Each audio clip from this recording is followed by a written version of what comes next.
As if a state office needs more controversy. This after Martha Schaffner, who was the state treasurer for Arkansas, resigned earlier this year amid controversy that she took payments from different folks.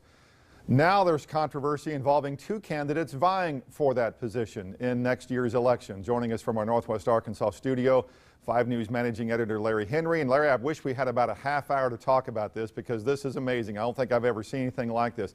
In a nutshell, what's going on here?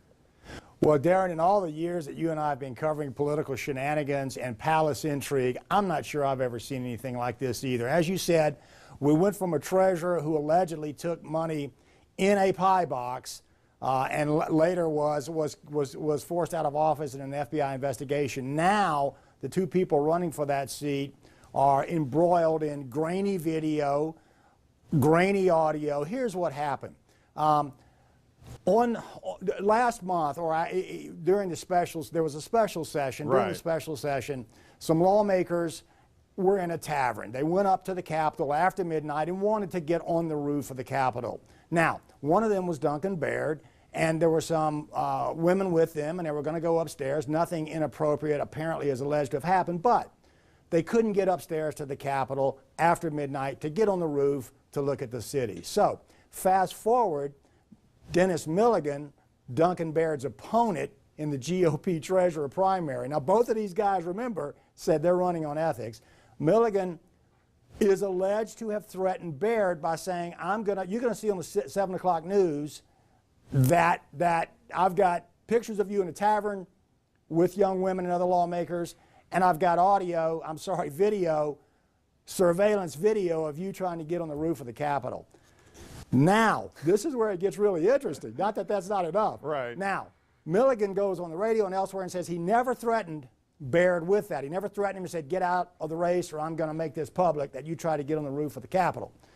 However, Baird goes into a Krispy Kreme in Little Rock with his iPhone running and records Milligan, basically threatening him, saying, get out of the race, I'm going to make this public. So that's the setup. It doesn't get more interesting than that. So what does this do to this race? I mean, at the end of the day, what should voters take out of this?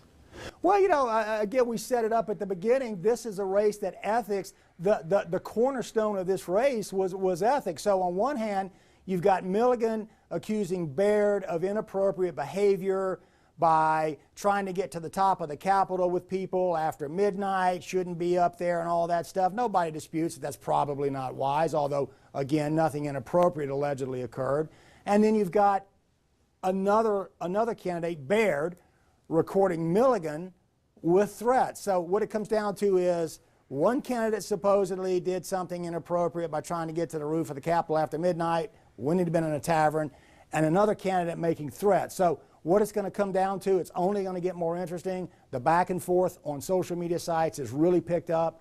What it comes down to is at some point, people are going to have to decide, is this conduct appropriate? One of the quotes I think I saw in the transcripts that came out of that conversation between the two at the Krispy Kreme, Milligan was using, well, not using, I guess was threatening to use this against Baird, saying, does your wife know about this? Does she understand what the situation is with you having young women there at the state capitol after hours? I mean, this is really going back and forth. That was definitely one of the threats. Plus, one of the people in that group of lawmakers is John Burris. John Burris now is the political director for Tom Cotton. Davy Carter, the House Speaker, was also in that group. He's married. So one of the things Milligan said in this tape at Krispy Kreme, you're absolutely right, Darren, is does your wife know about it? Does Carter's, this could embarrass Carter's kids and his wife. Tom Cotton running for the Senate, this could spill over on him. Those were all the things that were thrown out. Now, what Baird said is, I don't care if you tell my wife, I didn't do anything inappropriate. So Baird's point, though, is, look, the guy lied. He went and said that he didn't threaten me, he didn't bully me, he didn't try to get me out of the race. I've got a recording that says he did. Do voters pay attention to this at all? Never pay attention to a race like treasurer, like the treasurer. They do now. and every year that race doesn't get much attention, Derek. But like you started off with saying, you're absolutely right. We went from what was called Piegate, We went from an FBI investigation into this office into now like a Grady video, hard to hear audio, recorded a Krispy Kreme. So normally this doesn't get any attention, not to make light of it, but with ethics being the cornerstone of this race, voters are going to have to decide. Yeah, and this is a treasurer's race, so keep that in mind as well, too. All right, we're at it. I told you we could talk about this forever. We're just scratching the surface. Who knows what's going to happen with this? And we still have 6 months to go before the primary, or 5 or 6 months to go before primary. Lady, thank you so much for joining us this morning. Appreciate your time on that. We will have more 5 News Sunday morning right after this.